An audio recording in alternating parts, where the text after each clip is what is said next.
Baik, Assalamualaikum warahmatullahi wabarakatuh. Alhamdulillahirabbil alamin, wassalatu wassalamu ala asrofil anbiya'i wal mursalin wa ala alihi wa ashabihi rasulillahi ajmain.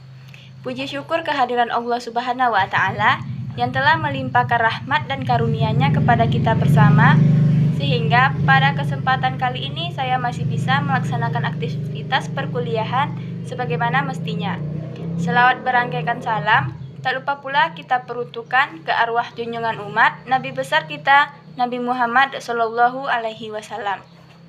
Baiklah teman-teman, pada video kedua ini saya akan mereview sebuah karya atau sebuah buku dengan judul Terbentuknya Sebuah Elit Birokrasi. Nah, buku ini ditulis oleh Heather Sutherland. Tujuan dari penulisan buku ini yaitu menjelaskan bagaimana kehidupan dinasti-dinasti kuno di Jawa pada masa pemerintahan kolonial Belanda, terkhususnya kepada keluarga-keluarga besar para priai. Selain itu, dalam buku ini juga dijelaskan bagaimana perubahan dari tatanan pemerintahan pada masa kolonial ini di tanah Jawa gitu. Maksudnya di sini, yang mana pada kala itu karena pemerintahan Jawa dipegang oleh kekuasaan kolonial atau kekuasaan Belanda, maka terjadinya westernisasi atau gaya-gaya ke barat-baratan. Nah, pada masa itu, pemerintah Belanda melakukan atau mengambil alih pemerintahan di Jawa tersebut semata-mata hanya untuk dijadikannya sebagai rezim koloni. Selain itu, pemerintahan Belanda juga menjadikan para keluarga-keluarga besar priai di Jawa maupun itu pejabat-pejabat atau raja-raja dijadikan sebagai kaki tangan untuk menjalankan rezim pemerintahannya atau untuk sistem politik dan birokrasi bagi pemerintahan Belanda itu sendiri. Sebenarnya kalau kita bahas secara keseluruhan di dalam buku ini terdapat banyak permasalahan yang menarik. Namun di sini nantinya saya akan membahas beberapa permasalahan yang lebih menarik menurut pandangan saya. Secara keseluruhan, permasalahan yang dapat saya temui di buku ini yaitu bagaimana pemerintahan maupun kehidupan kuno di Jawa atau dinasti-dinasti di Jawa tersebut mengalami perubahan ke arah birokrasi baru atau terbentuknya sebuah elit birokrasi baru di tanah Jawa itu sendiri. Nah, setelah saya baca atau pelajari bab 1, bab 2, dan bab-bab berikutnya, banyak sekali yang kita temui yang mana pemerintahan Jawa tersebut, seperti yang telah saya jelaskan tadi, menjadikan para priai, para pejabat-pejabat sebagai kaki tangannya. Hubungannya tersebut tidaklah layaknya sebuah atasan dan bawahan, melainkan lebih kepada kepentingan-kepentingan pihak Belanda itu tersendiri atau juga kepentingan kedua belah pihak yang memiliki latar belakang budaya dan ras yang berbeda. Akibat pengambilan alih oleh pemerintah Belanda tersebut, maka para priai atau para kaum-kaum bangsawan maupun itu para raja yang kemudian berubah menjadi pamong praja tersebut kehilangan fungsi militer, bahkan kehidupan ekonominya pun dibatasi oleh pemerintah Belanda di kala itu. Selain itu, pada masa pemerintahan Belanda ini juga atau pada masa koloni itu, karena dekatnya pihak pribumi atau pihak priai dengan kelompok koloni atau kelompok Belanda, katakanlah itu kelompok Belanda tersebut, maka membuat daerah Jawa tersebut semakin berkembang dan maju, sehingga pada waktu itu difokuskan terbentuknya sebuah elit birokrasi baru itu menjadi tujuan utama gitu. Nah, pada masa itu juga terjadinya perubahan dari sistem tradisional ke sistem yang lebih modern, katakanlah itu seperti ke yang lebih liberal atau adanya kebebasan untuk para pribumi gitu. Nah, di sini juga terdapat para bupati sebagai kaki tangan oleh pemerintah Belanda tersebut, yang mana para bupati ini memiliki kedudukan maupun memiliki fungsi dan peranan yang sangat besar gitu. Yang mana para bupati ini bertugas untuk memberikan makan kepada saudara-saudaranya, memberi bantuan kepada fakir-fakir miskin, menyediakan penginapan atau rumah bagi pemerintah koloni yang berkunjung ke daerahnya, kemudian menyumbang kepada orang-orang yang membutuhkan, mengadakan pesta dan lain sebagainya, sehingga lantaran banyaknya tugas para bupati tersebut, maka membuat mereka kewalahan dalam melaksanakan tugasnya itu.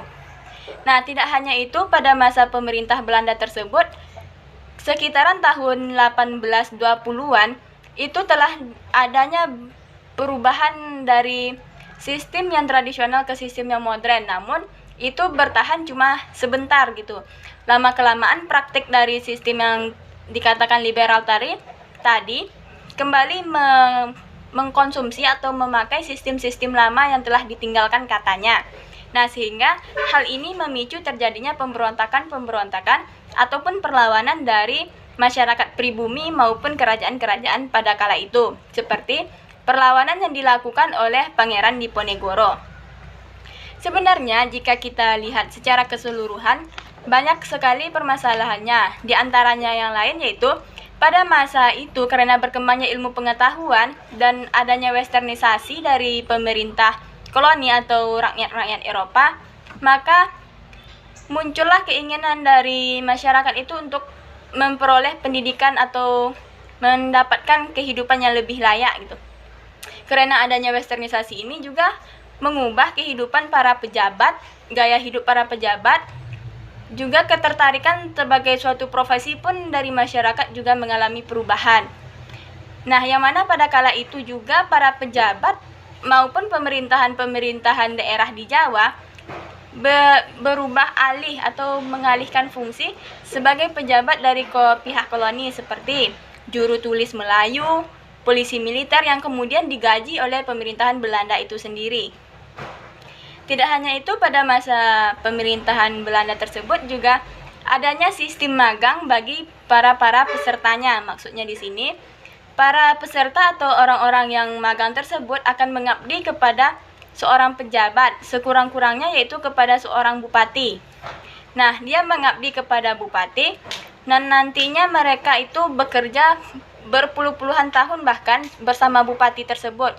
Dan nantinya jika bupati tersebut menganggap ia sudah layak, maka dia baru diangkat sebagai pejabat. Namun jika seorang magang tersebut memperoleh bupati atau tuan yang kurang baik, maka dia akan menjadi pembantu bupati itu sendiri gitu.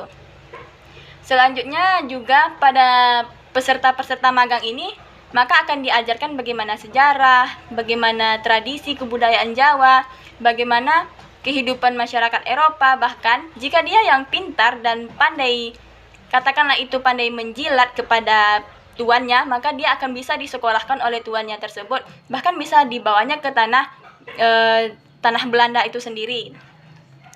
Nah, tidak hanya itu, pada tahun-tahun berikutnya telah banyak didirikan sekolah-sekolah. Namun sayangnya sekolah ini terfokus kepada anak-anak dari para bupati, yang mana mereka beranggapan bahwa para anak-anak bupatilah yang nantinya akan meneruskan kepemimpinan ayahandanya, sehingga ia harus dibekali oleh pendidikan yang layak terhadap apa yang akan dia peroleh nanti gitu.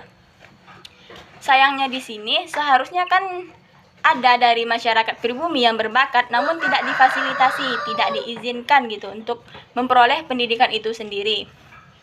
Nah, karena adanya ketimpangan dari pihak pemerintah yang berkuasa kala itu, maka muncullah berbagai organisasi-organisasi pergerakan seperti Budi Utomo yang lahir pada tahun 1908 dan diikuti oleh partai-partai politik, Muhammadiyah, Serikat Islam, dan lain sebagainya.